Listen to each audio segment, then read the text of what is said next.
ಎಲ್ರಿಗೂ ನಮಸ್ಕಾರ. ಇವತ್ತು ನಾನು ವಾಟ್ಸಪ್ಪಲ್ಲಿರೋ ಡಾಕ್ಯುಮೆಂಟ್ಸ್ನ ನಮ್ಮ ಪಿ ಸಿ ಅಥವಾ ಲ್ಯಾಪ್ಟಾಪ್ಗೆ ಹೆಂಗೆ ಶೇರ್ ಮಾಡ್ಕೋಬೇಕು ಅಂತ ಒಂದು ಐಡಿಯಾ ಕೊಡ್ತಾಯಿದ್ದೀನಿ.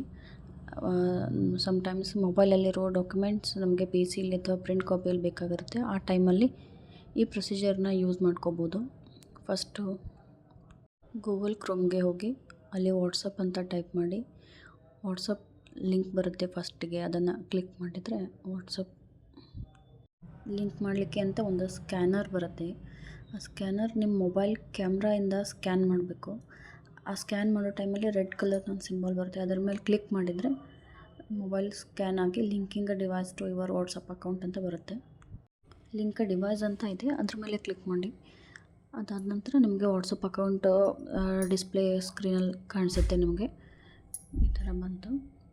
ಇದರಲ್ಲಿ ಬೇಕಾದರೆ ನೀವು ಕಾಂಟ್ಯಾಕ್ಟಲ್ಲಿ ಮೆಸೇಜಸ್ ಕಳಿಸ್ಬೋದು, ಚಾಟ್ ಮಾಡ್ಬೋದು.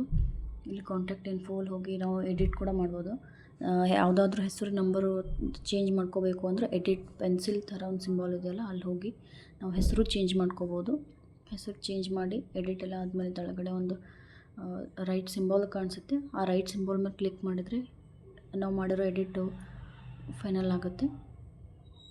ಆದಮೇಲೆ ನಾವು ಇದರಲ್ಲಿ ಚಾಟ್ ಕೂಡ ಮಾಡ್ಬೋದು.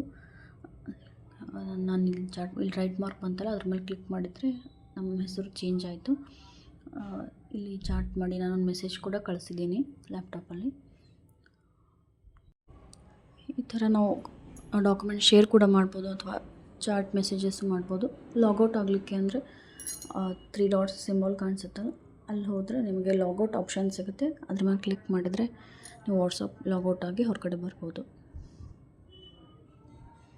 Thank you.